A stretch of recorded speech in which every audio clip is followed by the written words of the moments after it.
صرف جولائی کے منتھ ہی میں ہم دیکھ رہے ہیں کہ پولیس پر جو ہے وہ نشانے پر ہے. کراچی میں کل ٹریفک پولیس پر کو بھی ایک پولیس مین کو قتل کیا گیا. لاہور میں 9 پولیس اہلکار شہید ہو گئے. 31 جولائی کو کراچی میں 3 اہلکار جو ہیں ان کو فائرنگ کر کے شہید کیا گیا. آپ کو یاد ہوگا رمضان میں ایک بہت انفارچونیٹ واقعہ ہوا تھا کراچی میں, افطار کر رہے تھے پولیس والے, ان کو شہید کیا گیا. 21 مئی کو کوہاٹ میں پولیس موبائل وین پر حملہ, وین پہ 4 پولیس اہلکار. تو اس حوالے سے میں جاننا چاہوں گا کہ ایک تسلسل ہے یہ, آپ اس حوالے سے کیا کہیں گے کیونکہ آپ داخلہ کے امور کو بھی دیکھتے ہیں. بسم اللہ الرحمن الرحیم. یہ بہت ہی افسوسناک ہے, جتنی بھی مذمت کی جائے کم ہے. اور آپ دیکھیں کہ جتنے بھی پاکستان میں خودکش حملہ آور دھماکے ہوئے یا کوئی اور بھی ایکٹ آف ٹیررزم ہوئے تو اس میں فرنٹ لائن پہ ہماری سیکورٹی ایجنسیز اور پولیس ہوتی ہیں. جی ہماری پولیس نے بہت جگہوں پر بہت لوگوں کو اپنی جانیں دے کر بچایا اور خود شہید ہوئے. ہماری لا انفورسمنٹ ایجنسیز میں ہماری فوج نے جو آپریشنز کیے خاص طور پہ فاتح میں اور مختلف اور ملک کے علاقوں میں, اور ابھی بھی آپریشنز جاری ہیں, اس میں وہ بھی ایٹ رسک ہوتے ہیں. ہماری پولیس بھی ان کے ساتھ ہوتی ہے اور بہت سے فوجیوں نے اپنی جانیں دیں پاکستان کی عوام کو بہتر ایک پرسکون پاکستان دینے کے لیے. جی تو ہم ان سب شہیدوں کو سلام پیش کرتے ہیں بلا شبہ. اور امید کی اور مثبت بات یہ ہے کہ آج پاکستان کو اگر موازنہ کیا جائے چند سال قبل سے, 4 سال قبل جب پاکستان میں ہر روز دھماکے ہو رہے تھے, آج دھماکوں کی شرح اس سے بہت گنا کم ہو چکی ہے. اور پہلے جب ہر روز 3 سے 4 دھماکے ہوتے تھے, کبھی کوئی یا کریکر دھماکہ تھا یا کوئی بڑا دھماکہ تھا, آج اس کی نسبت شرح کم ہو چکی ہے. آج کافی حد تک کنٹرول پایا جا چکا ہے. جو ان کی اسٹرائک کی کیپیبلٹی ہے اس میں بھی کمی آئی ہے, کیونکہ یہ دیکھیں نا پولیس کو جا کے ہٹ کرنا بھی بہت زیادہ ہونا چاہیے. بہت زیادہ کمی آئی ہے اسٹرائک کی, ان کی اہلیت میں. اور اسٹرائک کی اہلیت میں کمی آنے کی سب سے بڑی وجہ یہ ہے کہ جو ان کے سیف ہیونز تھے, ان کے جو محفوظ ٹھکانے تھے, ان کو ایلیمینیٹ کیا گیا ہے, ان کو وائپ آؤٹ وہاں سے کیا گیا ہے. اور اب پاکستان کے اندر ان کے لیے محفوظ ٹھکانے حاصل کرنا بہت مشکل ہو گیا ہے. اور اسی لیے ہم نے دیکھا ہے کہ اکثر ہمارے جو بڑے بڑے اٹیکس ہوئے ہیں, جو چاہے 400 یونیورسٹی والا ہوا, چاہے اور ایجنسیوں میں ہوئے, چاہے بلوچستان میں مختلف جگہوں پہ اٹیکس ہوئے, چاہے وہ مزارات پہ کچھ جگہوں پہ سندھ اور بلوچستان میں اٹیکس ہوئے, ان سب کا تانا بانا تقریباً ہمارے مغربی سرحدوں سے ملتا ہے. کیونکہ وہ ہمارے یہاں سے جا کر, کیونکہ ہمارے ہمسایہ ملک میں کچھ ایسی جگہیں ہیں جہاں پہ پوری طرح ریٹ آف گورنمنٹ نہیں ہے, وہاں پہ لوز اینڈڈ بہت ساری لوپ ہولز بھی موجود ہیں. تو اسی وجہ سے وہاں سے بھی اپنے آپ کو آرگنائز کر کے وہ پھر اٹیک کرتے ہیں. لیکن اس کے لیے بھی کوششیں کی جا رہی ہیں. ہمارے مغربی بارڈر پہ فینس بھی لگائی جا رہی ہے, اور بھی چیزیں کی گئی ہیں. آپ نے دیکھا کہ ترکم بارڈر کی بھی مینجمنٹ کو ذرا بہتر کیا گیا ہے. لیکن یہ آن گوئنگ ایفرٹس ہیں جس کے لیے مسلسل ایک جہد مسلسل ہے, کوششیں جاری ہیں. اور میں یہ آپ کو بتانا چاہتا ہوں کہ ہر گزرتے دن کے ساتھ ہم پہلے سے بہتر ہوتے چلے جا رہے ہیں. اور میں ایک چیز اور بھی آپ کو عرض کرنا چاہوں گا کہ ابھی بھی جو لاہور میں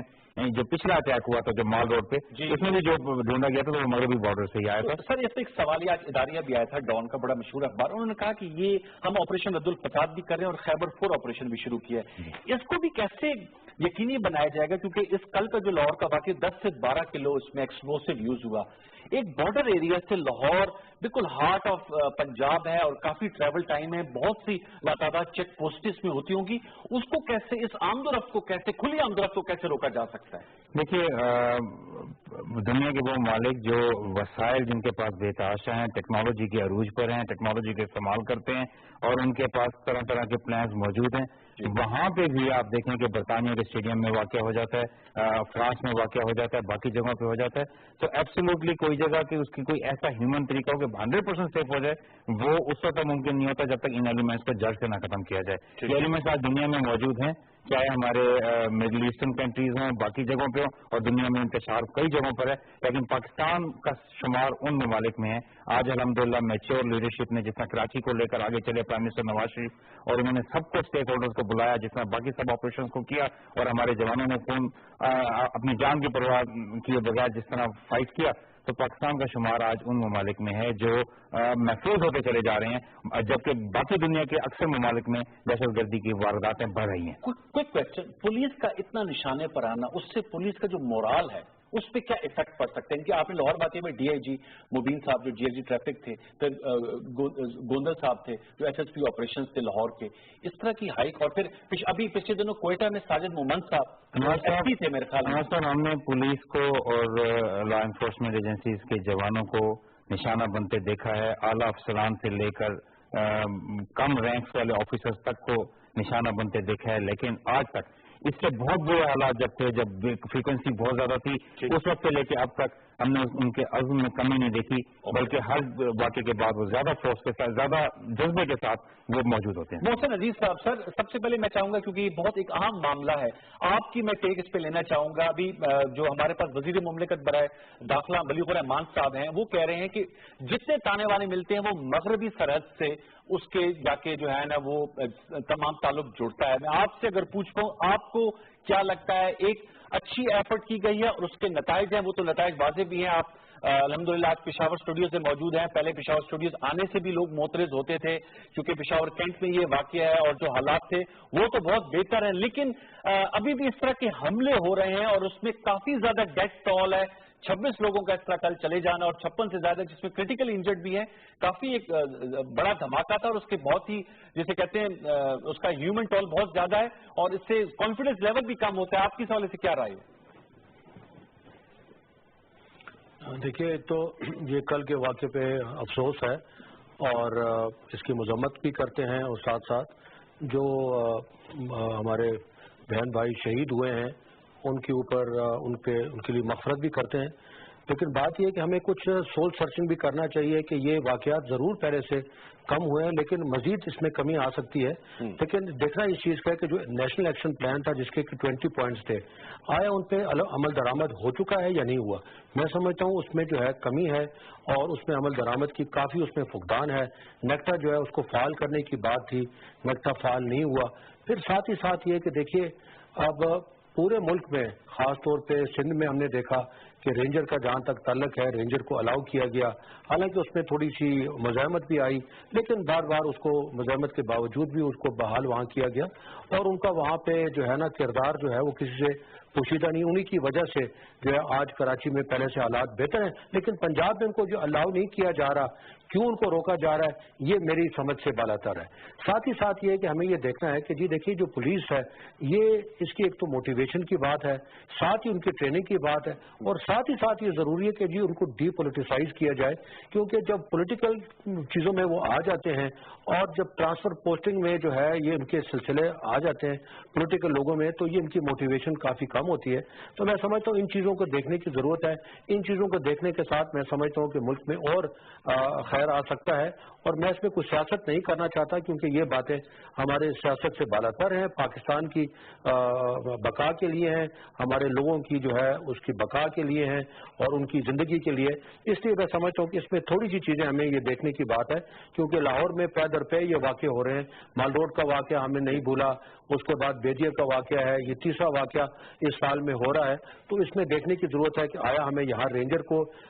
ڈپلوائے کرنا چاہیے ہے اور اس کی ضرورت ہے. میں سمجھتا ہوں کہ شاید ضرورت ہے کیونکہ اس کی وجہ سے یہ کلین اپ آپریشن جو ہے وہ پاکستان میں بہتر ہوا ہے، کراچی میں بہتر ہوا ہے، پشاور میں بہتر ہوا ہے. اسی طریقے سے پنجاب میں سمجھتا ہوں کہ یہاں پہ ضرورت ضرور موجود ہے. جی مشرف جدید صاحب، سر یور ٹیک، بڑے بڑے واقعات ہوئے ہیں اور اس میں پاڑ چنار کا واقعہ بھی ہے، وہ بھی کافی بڑا واقعہ ہوا تھا. میں آپ سے جاننا چاہ رہا ہوں کیونکہ منسٹر صاحب یہاں پر موجود ہیں، اچھے نکات اٹھائے ہیں محسن عزیز صاحب نے نیکٹا کی فعالیت کے حوالے سے، رینجرز کے پنجاب میں رول کے حوالے سے، پولیس کے حوالے سے، وہ میں ان سے پوچھوں گا. آپ بھی اس حوالے سے کچھ کہنا چاہیں؟